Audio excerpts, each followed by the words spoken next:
Shari Einhorn. We are live on Newsday TV. Today, an update on our investigative series Unprotected, which focuses on the case of a Patchogue girl who vanished for 25 days. Her case made headlines, but many people don't know what happened to her in the months before her disappearance. Joining me now to talk more about that, Newsday investigative reporter Sandra Petty and courts reporter Grant Parpan. Thank you both for joining me. Sandra, the girl's ordeal, we now know, was not isolated to Long Island. Tell us what happened. No, it wasn't isolated to Long Island. Her family, they were so desperate to get her help, and they called over 200 treatment centers, and they finally found one in St. Cloud, Minnesota. So they sent her 1,300 miles away from home to get the kind of treatment she needed for her problems. Unfortunately, she ran away within a few days. She ran away to the streets of St. Cloud, became involved in some troubling situations, and as a result, 4 men were arrested and charged with criminal conduct. Grant, what can you tell us about those 4 men? Yeah, these 4 men were men that she encountered during that weekend. They have all pleaded guilty. So it's different than the cases in New York that are still going on close to a year later. In St. Cloud, each of the 4 men pleaded guilty to criminal sexual conduct, which is sort of the equivalent of it's the equivalent of second-degree rape or statutory rape in New York. One of the men, DeAndre Hooker, was sentenced to prison. One of the men, Robert Bernard, he is looking to withdraw his plea. He has since regretted that decision to take a plea in the case. And the other 2 men, Andre Sudor and Yasin Abdul Qadir, they were sentenced to time outside of prison, and they're living in halfway houses and getting treatment for their own addiction. Okay, definitely more to talk about, but for now, let's take a look at the investigative report.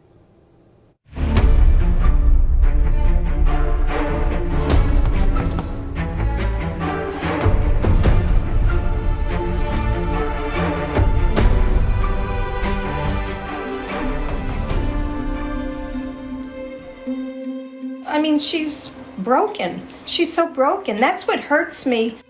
A missing girl, a desperate search, and a slew of arrests with charges of kidnapping, rape, and sex trafficking. You may remember the Patchogue girl whose 25-day disappearance and discovery on a yacht in Islip captured headlines. We're not naming her because she's a minor and the victim of sex crimes. Newsday has uncovered more disturbing details of what happened to her 7 months before she ran away from her home on Long Island. Her family had sent her 1,300 miles away to a drug treatment center in St. Cloud, Minnesota. They were desperate to get her help. She was denied a lot of places. Her age was an issue. Her addiction was an issue. The few places that were locked denied her because she had too much trauma, right? Too much trauma. At 14, she had already run away from home multiple times. She was using crack cocaine. She had been raped by older men. The stay in St. Cloud was supposed to change her life. It did, but not in the way her family had hoped, highlighting the sad reality that people anywhere will capitalize on a victim's vulnerabilities. In May 2024, after only 4 days, the Patchogue girl left the facility, either walking past a security guard in a booth or getting around this 12-foot fence. And while there are surveillance cameras on the property, Newport has repeatedly refused our requests for an interview and isn't answering our questions as to how she left. We do know the police were notified. Police are asking for the public's help to find a girl from St. Cloud who is missing and possibly in danger. Because her disappearance made the local news in Minnesota a day after she ran away and later when she was found. St. Cloud police have found a teenager who hadn't been seen since Friday. Based on police reports, court documents, and interviews done by Newsday reporters who traveled to St. Cloud, we know some of what happened during the 3 days she was missing in Minnesota. 4 men between the ages of 25 and 47 pleaded guilty to criminal sexual conduct for what they admitted doing to her after she left the treatment center in Minnesota. That charge is equivalent to rape here in New York. Attorneys for the defendants who pleaded guilty declined Newsday's interview requests. The girl's step-grandmother told us the family called about 200 treatment programs before deciding on Minnesota. Either they weren't the right fit or didn't have room. Turns out she also emailed County Executive Ed Romaine directly, pleading for help 2 months before the girl was sent halfway across the country. She wrote, "I hope that you can prevent other families from this nightmare that we have been living for over 2 years. Our system is broken. No one wants to go out of their box to even attempt to help." Romaine declined repeated requests for an interview, but his office released this statement saying, quote, "The county cannot comment on this case due to pending litigation and confidentiality laws." The girl's step-grandmother even showed up to a legislative committee meeting in April 2024 with the probation officer working on the girl's case. She wrote this letter about everything that has happened to her granddaughter. She has given me permission to give you this letter. The struggle to find help quickly can be, for many families, the difference between life and death. So it was a year of me trying to save her, and what's so terrifying is I could have lost her at any point in time. A few years ago, Susan Hennigan was also desperately trying to find substance abuse treatment for her 16-year-old daughter. We're protecting the teen's identity because she's a minor, but she did give her mom permission to share their story with us. Susan says her daughter started using marijuana at 14, a freshman in high school, as a way of coping with mental illness.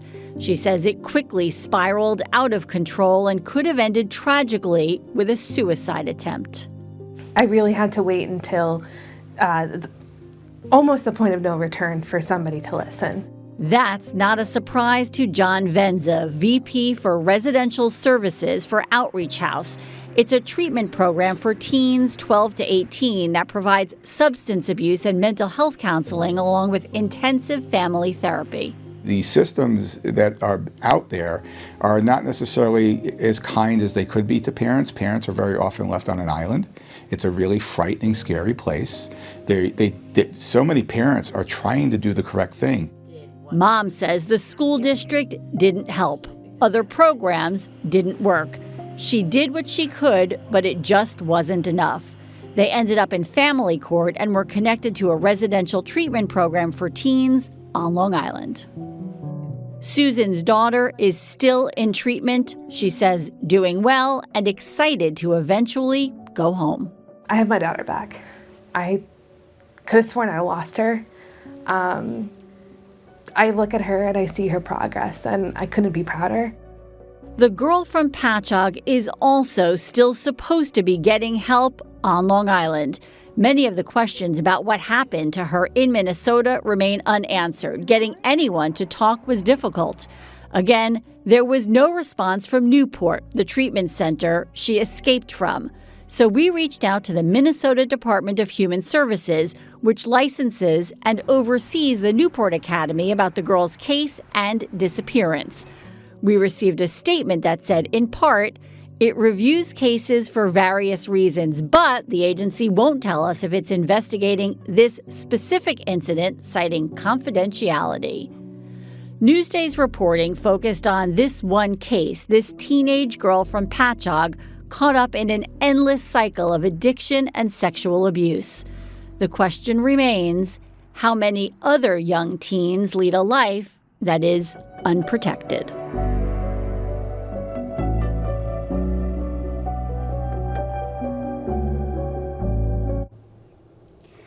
Grant and Sandra, you both traveled to St. Cloud, Minnesota to look more into this, to talk to folks, to dig up court records. What were your impressions of St. Cloud? Well, One thing that happened in St. Cloud is that police found her within 3 days, and it was very clear that authorities were trying to help her, and that's how the family felt back here on Long Island. They felt that Minnesota authorities were very, very kind and had an understanding of the problem. We also learned a lot more about the 4 defendants. Minnesota is a place that a lot of people go to for treatment. Not just this girl, but some of these men. They came to Minnesota to turn their lives around. Because of what happened, they are now on a very different path. But this is, this is a land of treatment. It's a place where Hazelden Betty Ford exists, and a lot of people want to go to Minnesota and come out a better person for it. And in this case, it had tragic consequences, and that did not happen for any of these people involved. Grant and Sandra, thank you so much for being here and for your extensive reporting on this topic. If you want to check out this story, you can read more about it on Newsday.com. I'm Shari Einhorn. Thank you so much for watching.